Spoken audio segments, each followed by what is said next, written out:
sa Seck dugg ndax yow yey na la ci ay argument mais deuxième bi ma bëggoon laaj tey ñu tënk ko ndax xalaat nga Macky Sall mën def Idrissa Seck dauphin wam mën ko wuutu alors parce que Charles loolu la xalaat ci li ma dégg muy wax en fait balaa may ñëw si loolu juste benn précision bu ndaw sur l'artisanat ministère artisanat waaw très rapidement waaw waxuma que dans l'histoire du Sénégal dama ne sous le magistère de Macky ma préciser waat c'est la première fois artisanat jiitu am leen di tegu chaque fois day nekk dara artisanat ñëw mais c'est la première fois artisanat nekk centrale bi ensuite transformation loolu laa bëggoon préciser ok parce que fii moom tam nga wax gars yi yóbbu la foofu xam nga c'est important mais Bara c'est un très bon militant de Badara de Rewmi mais man de pour man dafa amatul sax marche politiquement parlant tey je vais prendre le courage de me mettre à un niveau d'analyste quoi comme gars yu xarañ yi quoi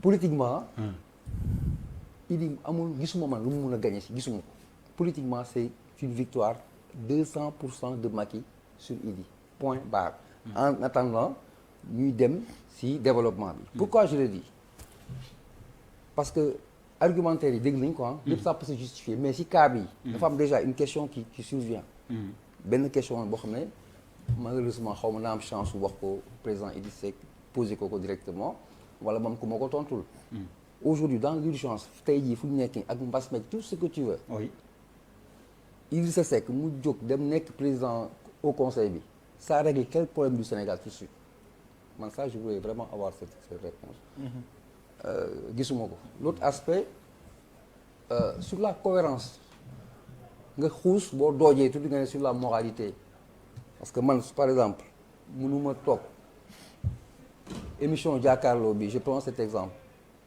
ma ne c'est l'émission la plus nulle la plus corrompue elle est inutile pour la maison et que ma ñëw di ko gérer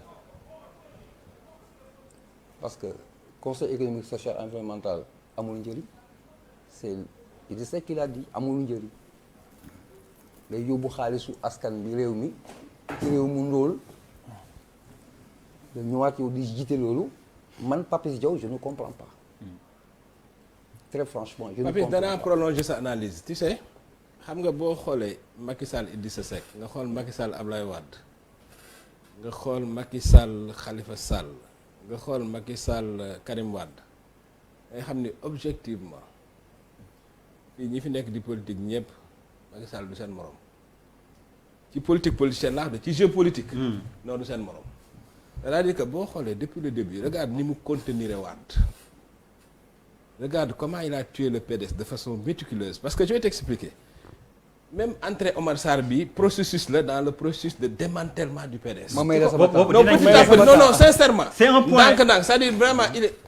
ma may la sama temps c'est-à-dire Macky Sall est tellement méthodique. tu m'as arraché la parole. non sincèrement c'est-à-dire boo xoolee. je te concède ça. Idrissa Seck parce que le fait que Idrissa Seck dugg xam nga Idrissa Seck pouvait dugal ay membres am. oui sans pourtant dugg. mais looloo tax ñu ne mais rien que le fait que Idrissa Seck dugg rek. oui Macky Sall nommé ko par décret rek.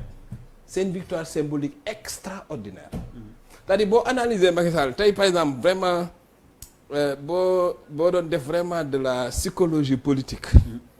wala vraiment ñu dugg ci finesse su analyse politique non sincèrement génération bi ah parce que bi muy def dédicace-am nee na politique khalife général bi wax na dëgg parce que regarde par exemple problème mu Karim Wade ni ko Macky Sall réglé problème mu Khalifa Sall ni ko Macky Sall réglé Wade ni mu ko contenir avant et quelques jours avant l'élection présidentielle de 2019 à travers Alpha Condé nga xool tey Idrissa Seck qui est passé de néant à 20%. Donc war a positionner en tête de l'opposition à la tête de l'opposition dès le lendemain de l'élection nga muselé ko teg un an dugal ko ci biir taxal loxoom ba mu tax rip non Macky Sall est trop fort. ñoo ci politique mais s'il te plaît non Birima s'il te plaît bàyyil Papis continuer après ñu ñëw voilà c'est bon xoolal muy wax la parenthèse yéen yi sujet yi nag xoolal day sori balaa moo ñëwaat ci man pour ma leeral mais yow voilà da ngay dajale Papis laaj na la mais parce que day def 40 mais wuy ma bindal Papis laaj na la déjà nee na la naka ngeen mën a expliquer moo tax may bëgg ban des fois njëriñ muy ngeen di ñëw am nag. CSE. mais mun naa la bàyyi nga répondre non moi je m'attends pas.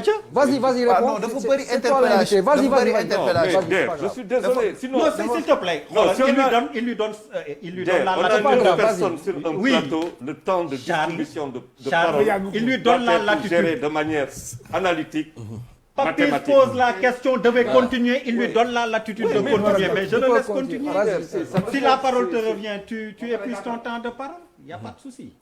Badara répond, xam nga tu peux lu ma répondre. gis nga. Lu ngeen di defi CSE ban Non. ban Non, njëriñ xam ngeen nga fay am. loolu. Mais il l'a dit. waaw loolu.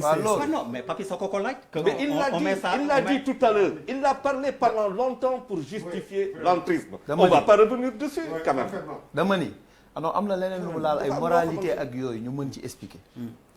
Très rapidement. gis nga la situation crée l'exception même en religion. La situation. ci àdduna.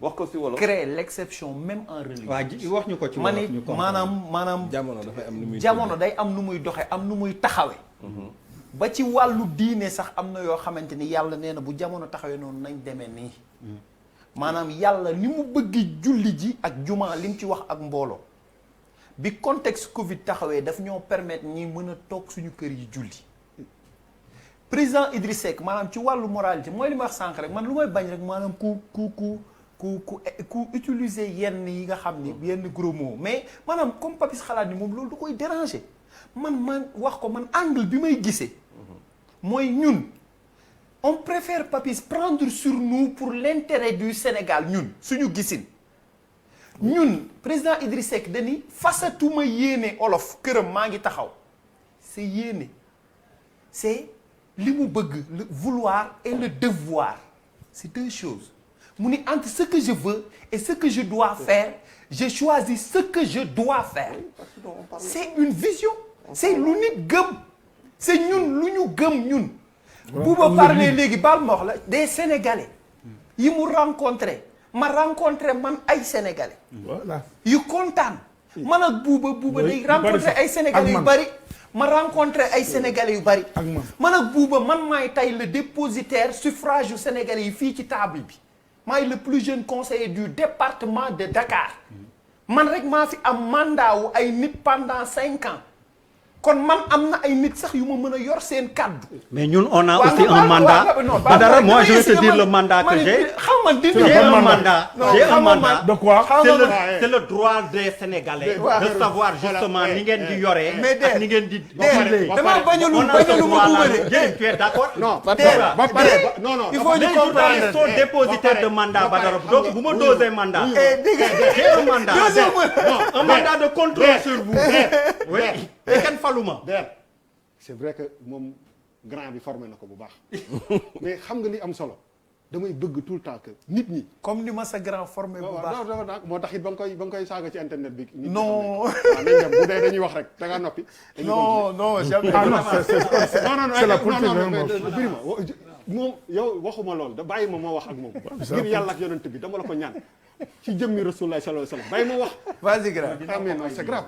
waxuma ak yow Birima Ndiaye nga tudd non dama ko ne ku ne wax na fii ku ne rek am na looy yàlla nañu yàlla erreur suñuy erreur yàlla nañu koy assumer dëgg la lañu waxante dama ne tey jii nii li am solo mooy que sénégalais lambda bi ne ci biti yéen dañ leen former pour mun a xalaatuñu wax nga wax leneen lu dul li ngay wax ni li ngay wax ni yëpp dégg nañ ko pare kenn ku jóge ci yéen bu demee ci kii bi argument bi mais la xel mën a nangu moom mooy que président Idrissa Seck bu dee da nga jël mbir mi yëpp wekk ko ci contexte beeg mbas mi duñu ko nangu xam nga la tax lañ duñ ko nangu nit ñi dofuñu dina jàpp ñu ba ni ma gën a métti Sénégal xam nga lan il faut que le africain pourquoi on s'accroche si benn homme politique pendant 20 ans tu sais les africains là problème yu gën a yu leen dal ñoom ñoo ko def ñun dañuy formaté ba nga xam ne dañuy gis en quelqu'un que kii dafa war a nekk président xam nga ban chance le président Macky Sall am mbafatul lu bëri président Macky Sall mbafatul lu bëri dafa def parti dem élection gagné président c'est-à-dire que Afrique mooy li xew ay Guinée ay Côte d'Ivoire da ngay gis benn nit boo xam ne pendant 20 ans 25 ans man mi bi nga xam ne bi muy def politique juddooguma su ma juddoo je vois en lui mon sauveur moom président il faut qu'on commence à déconstruire ça. bañ di jël affaire bi wékk ko ci bakkunde pour man.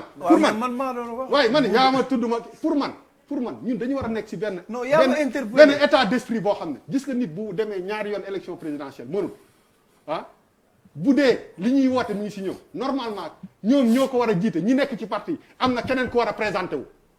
loolu moom ba gis nga bu ñu eggee foofu ni ñuy convoquer démocratie ci biir parti au pouvoir noonu lañ ko war a convoquer ci parti dans l'opposition te ñun xam nga lu tax mu ñuy nax dañuy gis dara muur leen nii yarul maanaam ñu gëm suñu bët pour man opposant bu fi def nit bu fi def parti politique ay nit yu bëri yu bokk la ñun ñëpp ñu bokk ay borom xam-xam nekk ci nga essayé ñaari yoon dexul keneen war na ñëw bu dee li ngay woote mi ngi ci yow mën naa continuer loolu mooy dëgg mais da ngay gis benn nit boo xam ne pendant 20 ans boo juddoo ba muy màgg tant que nekkul président ah du ñu wax sax réew mi bi ñu fi nekkee ba léegi déggoo parti réew mi président Idrissa Seck parce que en fait en réalité le parti n'existe pas c'est la personne moom moo existé. mais qu'est-ce qu'il y a de mën grave naa non mais xam nga man la mooy malheureusement du yow la ñu posé question moom la ñuy wax. xam nga man lan mooy dama la bàyyi nga dugg si dara laa dul bàyyi nga dugg si waxuma ak yow mais non waxuma ak yow Birima Ndiaye. je donne la parole. xam nga lan mooy sama chance man. waaw man dama ni ñoom li